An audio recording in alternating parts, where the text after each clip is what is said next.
علیکم ورحمۃ اللہ وبرکاتہ۔ مسجد اور مؤذن کے حوالے سے ایک سوال پوچھا گیا ہے کہ کیا مسجد کے اندر جو اذان دینے والا ہوتا ہے اس کی فضیلت کیا ہے؟ اور عام طور پہ ہمارے معاشرے کے اندر آج لوگ اذان دینے سے گھبراتے ہیں، ہمارا نوجوان طبقہ اذان دینے سے شرماتا ہے، اور کیا یہ قابل شرم مقام ہے؟ اور دوسری بات یہ کہ اذان دینے والے کی فضیلت کیا ہے، مقام کیا ہے؟ اور یہ چند احادیث مبارکہ سننے کے بعد میں اس یقین سے کہہ سکتا ہوں کہ ہر جوان کوشش کرے گا کہ وہ انشاءاللہ عز و جل اذان دینے کے لیے سب سے پہلے وہ مسجد کے اندر موجود ہو، اور وہ کوشش کرے گا کہ آگے بڑھے۔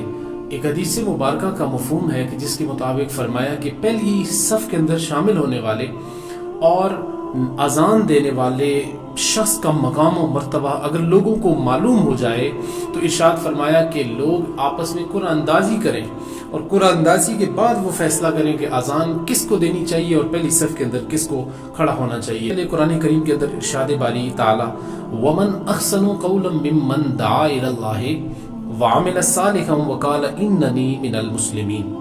اللہ تعالیٰ ارشاد فرماتا ہے اس شخص سے زیادہ بہترین گفتار والا شخص کون ہو سکتا ہے جو اللہ تعالیٰ کی طرف بلائے اور نیک عمل کرے اور کہے کہ بے شخص میں اللہ تعالیٰ اور رسول صلی اللہ علیہ وسلم کے فرمانبرداروں میں سے ہوں۔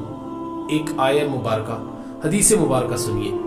اللہ کے محبوب نبی صلی اللہ علیہ وسلم ارشاد فرماتے ہیں، فرمایا حضرت ابو ہریرہ راوی نے فرمایا کہ اگر لوگ یہ جانتے کہ پہلی صف اور اذان دینے کی فضیلت کیا ہے تو لوگ ایک دوسرے کے ساتھ لڑائی جھگڑا کرتے اور قرآن اندازی کرتے۔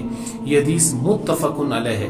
حضرت عبد الرحمن بن ابو صعصع انصاری مازنی کے والد ماجد سے روایت کرتے ہیں، فرماتے ہیں کہ حضرت ابو سعید خدری رضی اللہ تعالیٰ عنہ نے ان سے فرمایا کہ میں دیکھتا ہوں کہ تم بکریوں اور جنگل کو پسند کرتے ہو، جب تم اپنی بکریوں یا جنگل میں ہوا کرو تو نماز کے لیے اذان کہا کرو اور خوب بلند آواز سے اذان کہا کرو، کیونکہ مؤذن کی اذان کو جو بھی جن، انسان یا دوسری مخلوقات کوئی بھی سنتی ہے تو فرمایا قیامت کے روز اس کے لیے گواہی دے گی۔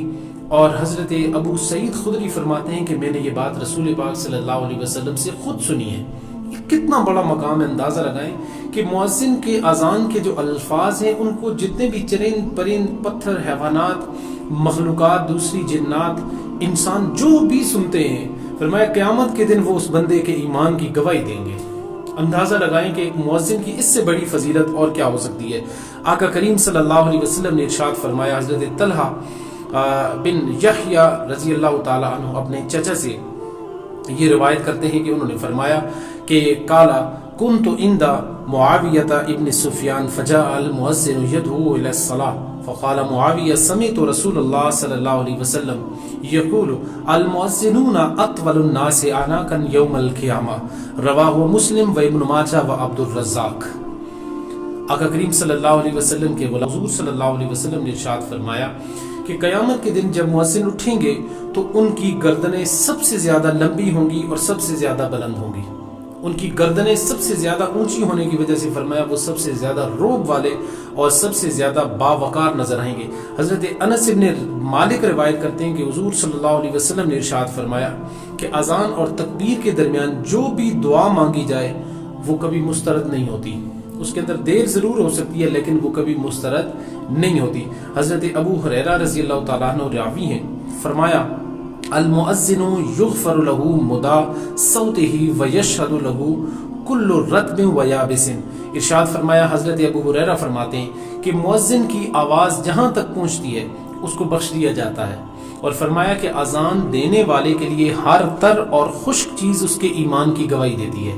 حضرت ابو ہریرہ راوی ہیں اور یہ بھی متفق علیہ ہے، جس کو امام نسائی، امام ابو داؤد اور ابن ماجہ نے روایت کیا ہے۔ اسی طرح سے ایک اور روایت ہمیں ملتی ہے کہ حضرت عبداللہ ابن عمر روایت کرتے ہیں کہ حضور صلی اللہ علیہ وسلم نے ارشاد فرمایا جو شخص 12 سال تک اذان دے اس کے لیے جنت واجب ہو جاتی ہے۔ سبحان اللہ۔ فرمایا جو شخص 12 سال تک اذان دے تو اس کے لیے بہشت واجب ہو جاتی ہے، اور مزید فرمایا کہ اس کے لیے ہر روز ہر اذان پر 60 نیکیاں اور ہر تکبیر پر 30 نیکیاں لکھی جاتی ہیں۔ تو اندازہ لگائیں آپ ایک دن کی ذرا نیکیوں کا حساب کریں۔ اور اس حدیث کو بھی امام ابن ماجہ، طبرانی اور